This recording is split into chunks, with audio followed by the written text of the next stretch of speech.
Okay, so pakcik buat intro macam biasalah supaya orang tahu.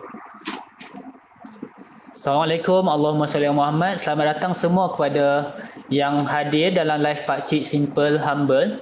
Dan insyaAllah dalam ini kita membincangkan program kebajikan Kotak Bahagia. Satu program kami sampaikan sumbangan anda semua kepada penerima hadiah secara live di TikTok. Dan yang paling best dalam program ni, penerima hadiah mendoakan pemberi hadiah secara langsung dalam live ni, insyaAllah. Okay, untuk part yang sebelum ni kita ada bincang tentang bagaimana Kotak Bahagia ni akan mewujudkan satu aliran ataupun kitaran rantaian makanan yang tak akan putus, insyaAllah, selagi ada orang menyumbang dan selagi kita mengedarkan kepada yang paling-paling memerlukan dahulu dan seterusnya lah. Okay, dalam ni kita sambung topik Kak Ros kita membincangkan tentang Persatuan Rawatan untuk Sumbingan. Okay, dipersilakan. Okey. Saya Puan Ros daripada Johor Bahru. Saya nak tentang pasal sumbing ni. Sebab sebenarnya ramai yang tak tahu tau. Bila anak ni sumbing, dia kata kos untuk buat pembedahan tu agak tinggi. Sebenarnya tak. Kos pembedahan ni memang tak tinggi. Serius saya cakap, memang tak tinggi. Kalau betul-betul macam anak saya, dia operate pun dekat hospital Johor Bahru Tuan Aminah tu, kos dia memang tak tinggi. Kata orang tak sampai berapa ratus je.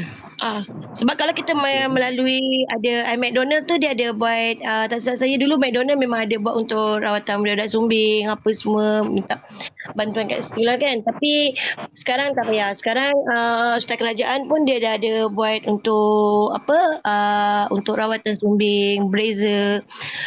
Kalau yang kadang-kadang saya setengah orang saya tanya kenapa tak nak buat anak sampai dah besar macam ni? Dia kata tak ada kos. Okey, sebenarnya pergi je hospital kerajaan. Dia orang kat situ ada, satu orang kat situ dia ada peruntukan kerajaan. Sebenarnya memang ada. Setengah orang memang tak tahu. Macam jenis pendalaman, macam saya masuk estate, saya masuk ladang-ladang estate, saya masuk kampung-kampung yang jenis pendalaman yang tak tahu menau. Ada budak yang tak sekolah sampai darjah 4 pun ada. Saya tanya kenapa tak sekolah, alasan suap beranak tak ada, ini tak ada, nak ni tak ada, itu tak ada. So kita orang bantu. Alhamdulillah. Kita orang banyak bekerjasama dengan ni lah, bersamamu. Alhamdulillah. InsyaAllah. Okay, itu adalah salah satu pendapat lah Abang Kak Ros kita tentang bagaimana kita nak mengekalkan rantaian makanan terutamanya di Malaysia, insyaAllah. Okey, kepada sahabat-sahabat yang ingin bincang sekali, boleh masuk kotak. Sama-sama kita meriahkan lagi suasana perbincangan ilmu tentang kebajikan ni, insyaAllah. Okey, dalam ada masa lagi 7 minit, kita sambung soalan yang seterusnya lah. Pada siapa yang nak kita bincang sama-sama, boleh tulis soalan di ruangan Q&A, insyaAllah. Kita akan rakamkan perbualan ni dalam YouTube. Jangan pakcik tengah charge pun nak habis bateri. Okay, insyaAllah perbualan ni insyaAllah maksimum sampai ke 12 je kot Kak Ros. Boleh Okay, boleh. Kita buat santai-santai tapi kita cuba konsisten lah kan. Dalam sehari tu adalah 15 minit ke setengah jam kita sembang macam ni lah. Sebab kita nak dokumentasikan untuk explain pada pihak-pihak yang nak kerjasama lah. Sebab orang yang kaya kat Malaysia ni, orang yang dermawan ni banyak kat Malaysia. Disebabkan banyak orang dermawan yang kaya raya kat Malaysia ni, sebab itulah kes scammer ni banyak bertumpu di Malaysia. So Kotak Bahagia ni salah satu alternatif lah untuk membuat program kebajikan edaran tu secara live, insyaAllah. Lagi satu kan, kita sentuh. Oh, dah jatuh. Sorry, pakcik upkan balik. Tekan invite Okey, kita tunggu Kak Ros kita. Okey, sahabat-sahabat minta tag-tagsing, kita share banyak-banyak, insyaAllah. Ini adalah perbincangan perbualan kebajikan. Bismillahirrahmanirrahim. Okey, berkenaan dengan tadi, Kak Ros ada ceritakan tentang ada wakil, contoh ketua kampung ataupun wakil yang dia kata ambil 30 beras tapi yang diedarkannya adalah 10 beras, 20 lagi mungkin dia salah guna.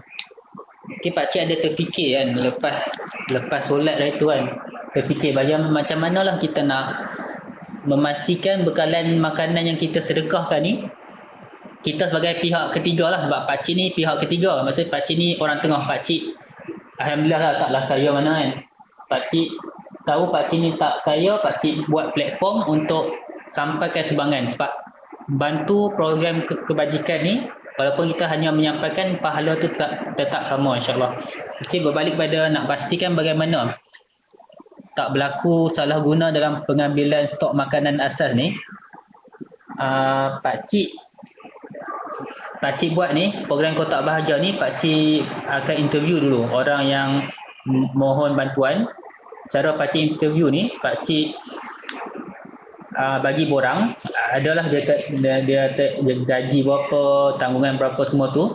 Borang tu penting kan, IC semua, supaya dia tak menipu lah. Tapi borang saja tak cukup, kita perlukan bukti secara video, dan pakcik buat pun secara live. Maksudnya ada orang masuk komen dalam live pakcik, saya nak bantuan. Lepas tu pakcik akan call dia, buat video call lah. Buat video call keadaan dapur dia macam mana, dia buka peti ais memang tak ada makanan, tong beras dia pun dah habis, dia akan tunjuk secara live waktu video call dengan pakcik. Lepas tu pakcik akan minta izin kat dia, untuk sumbangan sampai cepat. Pakcik minta izin dia hadir dalam kotak live pakcik. Lepas tu dia rakamkan keadaan rumah dia yang memang tak ada makanan. Tu pun atas persetujuan dia lah. Sebab tu pakcik video call, pakcik personal tengok. Kadang-kadang orang tu setuju untuk tunjuk rumah dia kepada ramai orang sebab dia tak sangat terdesak perlukan makanan. Tapi kalau dia tak izinkan, tak apalah, pakcik atas dasar keyakinan pakcik keluarkanlah dana dalam tabung bahagia ni, sampaikan pada dia.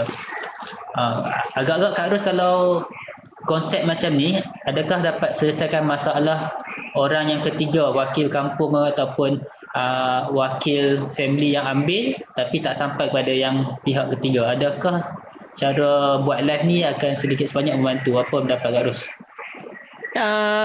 Saya rasa kan, kalau nak buat live tu, kemungkinan besar setengah individu memang tak setuju bila kita nak tengok kawasan dapur rumah dia. Mungkin keadaan dia rasa malu ataupun sebaliknya lah. Macam jenis saya, saya suka terjah. Macam kata kalau kawasan dekat, kita kan setiap kawasan kita mesti ada satu yang memegang.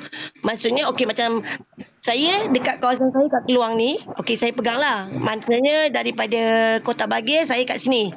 So pakcik dekat Penang, saya kata Abang Azhar dekat Perak, macam tu lah ceritanya.